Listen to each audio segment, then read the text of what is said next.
First রিপোর্টটা ছিল কি কালবৈশাখীর ওপরে। দেখুন, এর আগের দিন একটা জিনিস আমি ক্লিয়ার করে দিই, যে এর আগের দিন আমি বলেছিলাম যে রিপোর্ট রাইটিং এর যে ডেটটা হবে সেই ডেটটা সবসময় ডেট অফ এক্সাম হবে। মানে এইখানে যে ডেটটা আপনারা দেবেন সেটা সবসময় ডেট অফ এক্সাম, পরীক্ষার ডেটটাই দেবেন। সেটা যদি এক সপ্তাহ আগের, এক মাস আগের ঘটনা যদি বলে তবুও ঠিক আছে, এক মাস পরে রিপোর্ট লেখা হচ্ছে, পরীক্ষা যেরকম ডিমান্ড করছে সেরকমই। এটা নিয়ে একটু কনফিউশন ছিল, আমি স্যারের সঙ্গেও কথা বললাম। তো এটা অনেকটাই ডিপেন্ড করবে যে টিচারের ওপর আর কি, যিনি এক্সামিনার মানে দেখবেন খাতাটা, তার উপর ডিপেন্ড করবে যে তিনি এটাকে কিভাবে নিচ্ছেন। তো যেহেতু মানে ব্যাক ডেটে লেখার থেকে যে ডেটে আমি লিখছি, মানে যে ডেটে আমি এক্সাম দিচ্ছি সেই ডেটটাই আপনারা দিন। আর যেটা ধরুন এক মাস আগের ঘটনা, সেই ঘটনাটার ডেট যখন দেওয়া রয়েছে সেই ডেটটাকে আপনি ইউজ করুন রিপোর্টের মধ্যে, আর পুরোটাকে পাস্ট টেন্সে লিখুন। বা যদি কোথাও মনে হয় যে না এখানে পারফেক্ট ইউজ করা যাবে, প্রেজেন্ট পারফেক্ট, তাহলে সেটা করুন। তো আমার মতে এটা man to man opinion vary করতে পারে। আমি স্যারের সঙ্গেও কথা বললাম, স্যার বাংলাতে কি করান আমি জানি না। তো এখানে ডেট অফ এক্সামিনেশন দেওয়াটাই ভালো। আর যেগুলোর ক্ষেত্রে নর্মাল ঘটনার, একটা রোড অ্যাক্সিডেন্ট যে কোনো জায়গায় হতে পারে, বা যে কোনো একটা ধরুন এই কালবৈশাখী, এখন গরমকাল চলছে, যে কোনো সময় কালবৈশাখী হতে পারে, এই ধরনের ক্ষেত্রে যদি এক্স্যাক্ট কোনো ডেট না দেওয়া থাকে, ধরুন আপনি 4 তারিখে 4 এপ্রিল এক্সাম দিচ্ছেন, আপনার কালবৈশাখীর জন্য কোনো কালবৈশাখীর একটা রিপোর্ট এসছে, কোনো ডেট দেওয়া নেই, আপনি সেক্ষেত্রে লিখতেই পারেন যে গতকাল কালবৈশাখী হয়েছে, তার জন্য আপনি রিপোর্ট লিখছেন। কিন্তু যদি কোনো এমন কোনো মেমোরেবল ইভেন্ট থাকে, যেমন ভূমিকম্প হলো কোথাও একটা, সেটা হয়তো এক মাস আগে হয়ে গেছে, তার ডেটটা দেওয়া রয়েছে পয়েন্টের মধ্যে, তাহলে কিন্তু রিপোর্টের মধ্যে সেই ডেটটাকে ইউজ করবেন, কিন্তু এইখানে যে রিপোর্ট লেখার যে দিনটা সেই ডেটটা চেঞ্জ করবেন না, ওটা এক্সামিনেশনের ডেটটাকেই ব্যবহার করুন। যেমন ফার্স্টে ছিল কি থান্ডারস্টর্ম, তাহলে এটা তো যে কোনো দিন হতে পারে, তো এটাকে আমি গতকাল বলে লিখতেই পারি। তো সেরকমই দেখুন, thunderstorm in Kolkata and adjoining area, বিভিন্নভাবে লেখা যেতে পারে। Kalbaishakhi hits Kolkata and adjoining area, Kalbaishakhi devastates Kolkata and adjoining area, যা হোক একটা দিতে পারেন। এবং অবশ্যই এই যে এইগুলোকে, ক্যাপিটাল লেটারগুলোকে মাথায় রাখবেন, বাই এ স্টাফ রিপোর্টার বা বাই আ স্পেশাল করেসপন্ডেন্ট, যেটা হোক। এবার লিখলেন জায়গার নাম, যেহেতু লেখা যাবে না তাই XYZ, ডেটটা দিলেন। এবার রিপোর্টে আসছি, বডিতে। Kolkata and the adjoining area experience the first কালবৈশাখী, ব্র্যাকেটে নরওয়েস্টার ওখানে লেখা ছিল, অফ দ্য সিজন। কালবৈশাখীর ইংলিশই হচ্ছে নরওয়েস্টার, কিন্তু বাংলাতে যেহেতু এটাকে কালবৈশাখী বলা হয়, তো এটাকে কিন্তু আমরা ইংলিশেও ইউজ করতে পারি, আর অবশ্যই আমার যখন কোয়েশ্চেনে দেওয়া রয়েছে তাহলে তো করতেই পারবো। Of the season yesterday that claimed 3 lives and injured many। তাহলে কলকাতা এবং তার পার্শ্ববর্তী এলাকা এক্সপিরিয়েন্স করেছে বা সম্মুখীন হয়েছে কিসের, এই সিজনের বা এই ঋতুর প্রথম কালবৈশাখী, প্রথম কালবৈশাখী এটা ফেস করেছে ইয়েস্টারডে, গতকাল। দ্যাট ক্লেইমড, যেটা নিয়েছে, এই দ্যাটটা কি, এই কালবৈশাখী, দ্যাটের আমার দ্যাট যে লিঙ্কারটা, এটার আমার যে মানে অ্যান্টিসিডেন্ট, এটা কিন্তু নরওয়েস্টার বা কালবৈশাখী, সেটাই। দ্যাট ক্লেইমড, যেটা নিয়েছে 3 lives, 3টে জীবন, অ্যান্ড ইনজিওর্ড মেনি, এবং অনেকজনকে এটা ইনজিওর করেছে বা আহত করেছে। Heavy rain together with thunderstorm and lightning paralyzed the city life for a few hours। তাহলে প্রচন্ড বৃষ্টি, তার সঙ্গে কি থান্ডারস্টর্ম, ঝড়, অ্যান্ড লাইটনিং, এবং বিদ্যুৎ মানে বজ্র বিদ্যুৎ সহ বৃষ্টিপাত, প্যারালাইজড মানে প্রায় অচল করে দিয়েছিল দ্য সিটি লাইফ, শহরের জীবনযাত্রাকে, ফর এ ফিউ আওয়ার্স, কয়েক ঘন্টার জন্য।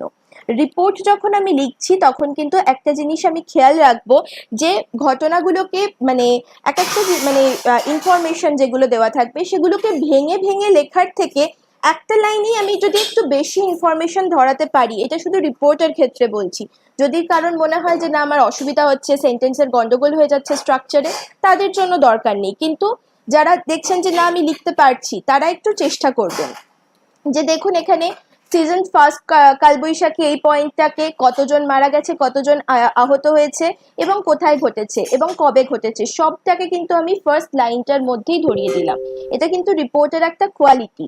মানে যত বেশি ইনফরমেশন যত কম কথাতে দেওয়া যেতে পারে আর কি। আর রিপোর্টের যখন আপনি যদি কোনো খবরের কাগজ পড়েন, কি বাংলা কি ইংলিশ, এমনি নর্মাল যদি এই ধরনের কোনো খবর পড়েন, এডিটোরিয়াল বা ওগুলো আলাদা কথা, এমনি যদি এরকম কোনো ঘটনার জন্য যদি রিপোর্ট পড়েন তাহলে দেখবেন একটু মানে বড় বড় লাইনগুলোই থাকে আর কি, মানে একদম কাটা কাটা ইনসিডেন্টের থেকে। The wind speed was 90 kilometre per hour, 90 kilometre প্রতি ঘন্টা ছিল বাতাসের গতিবেগ। As there was no prior warning of the thunderstorm, যেহেতু এই মানে ঝড়ের বা এই বজ্র বিদ্যুৎ সহ বৃষ্টিপাতের কোনো রকম প্রিয়র ওয়ার্নিং ছিল না, বা আগের থেকে যেহেতু আবহাওয়া দপ্তর জানায়নি, প্রিয়র মানে হচ্ছে পূর্ববর্তী, পূর্ববর্তী কোনো ওয়ার্নিং যেহেতু ছিল না, many people fell prey to it, অনেক লোক এটার শিকার হয়েছিল। প্রে মানে হচ্ছে শিকার, আজকে আমি দিয়েছিলাম ওই হোমোনিম প্যারোনিমের ওখানটাতে দিয়েছিলাম। আর প্রে এর পরে যদি কোনো প্রিপোজিশন ব্যবহার করতে হয় তাহলে কিন্তু টু ব্যবহার করতে হয়। তাই যেহেতু এটার কোনো প্রিয়র ওয়ার্নিং ছিল না বা পূর্ববর্তী যেহেতু কোনো সতর্কবার্তা ছিল না, অনেক লোক এটার কবলে পড়েছিল। According to official sources, official সোর্সের মতে বা তাদের অফিসিয়াল সোর্স অনুসারে, অল দ্য 3 পিপল ডাইড, এই 3জন লোক যারা মারা গেছে তারা মারা গিয়েছিল when the trees fell on them during storm, যখন ঝড় চলাকালীন তাদের ওপরে গাছ ভেঙে পড়েছিল। Government sources said that, government source বিভিন্ন সোর্স থেকে বলা হয়েছে যে টোল মে ইনক্রিজ, টোল মানে হচ্ছে মৃতের সংখ্যা, মৃতের সংখ্যা আরো বাড়তে পারে, টোল মানে হচ্ছে মৃতের সংখ্যা। এটা যে কোনো এই শব্দটাকে যে কোনো ন্যাচারাল ক্যালামিটির ক্ষেত্রে কিন্তু ব্যবহার করা যেতে পারে, আর্থকোয়েক বা এই থান্ডারস্টর্ম, এই ধরনের ফ্লাড, এগুলোর ক্ষেত্রে খুব ইউজ হয় কথাটা।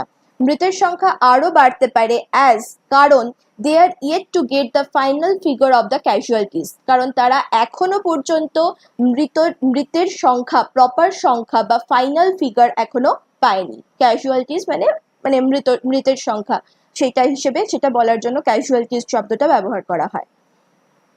বিসাইডস, এছাড়াও মেনি হাউসেস ওয়ার ড্যামেজড, অনেক বাড়িঘর ক্ষতিগ্রস্ত হয়েছে, অ্যান্ড ট্রিজ ওয়ার আপরুটেড, এবং অনেক গাছ উপড়ে গেছে। Many roads became blocked by uprooted trees, অনেক রাস্তা কি হয়েছে, আপরুটেড বা উপড়ে যাওয়া গাছগুলোর দ্বারা ব্লক হয়ে গিয়েছে, causing a great problem in transportation, যেটা একটা প্রচণ্ড ক্ষতি করেছে ট্রান্সপোর্টেশন, বা যেটা বিঘ্নিত করেছে বলতে পারি ট্রান্সপোর্টেশন সিস্টেম বা মানে যে যোগাযোগ ব্যবস্থাকে। Electric poles were also uprooted in some areas, electric পোলও অনেক জায়গায় উপড়ে পড়েছিল, and caused disturbance in electricity connection, এবং ইলেকট্রিসিটি কানেকশনেও প্রবলেম ক্রিয়েট করেছিল। Train services were disrupted for a few hours, তাহলে কয়েক ঘন্টার জন্য ট্রেন সার্ভিস সম্পূর্ণভাবে বিপর্যস্ত হয়ে পড়েছিল। Some of the lower areas of the city are still waterlogged, এখনো পর্যন্ত বেশ কয়েকটা নিচু জায়গা শহরের সেগুলো এখনো জলমগ্ন অবস্থায় রয়েছে। We are working hard to bring normalcy, আমরা স্বাভাবিক অবস্থা ফেরানোর জন্য প্রচণ্ডভাবে কাজ করছি। The chief minister has already announced a compensation of ₹2 lakh for each of the families of the deceased, প্রত্যেক মৃতের পরিবারের জন্য 2 লাখ টাকা কম্পেনসেশন অলরেডি চিফ মিনিস্টার ঘোষণা করে দিয়েছেন। আ গভর্নমেন্ট অফিসিয়াল সেড, একজন গভর্নমেন্ট অফিসিয়াল বা একজন সরকারি কর্মকর্তা বলেছেন।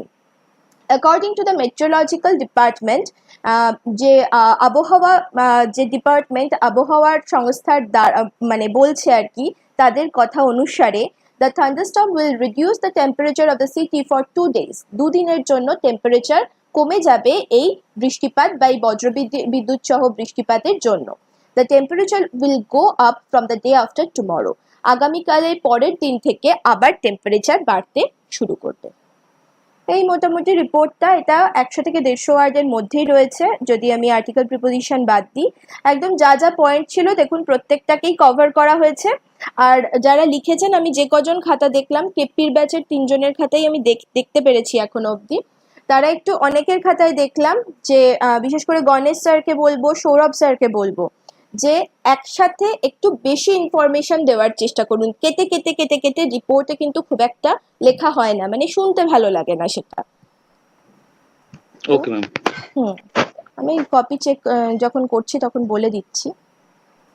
নেক্সট একটা ইভেন্টের কথা বলা হচ্ছে আইসিসি আন্ডার 19 টি20 ওয়ার্ল্ড কাপে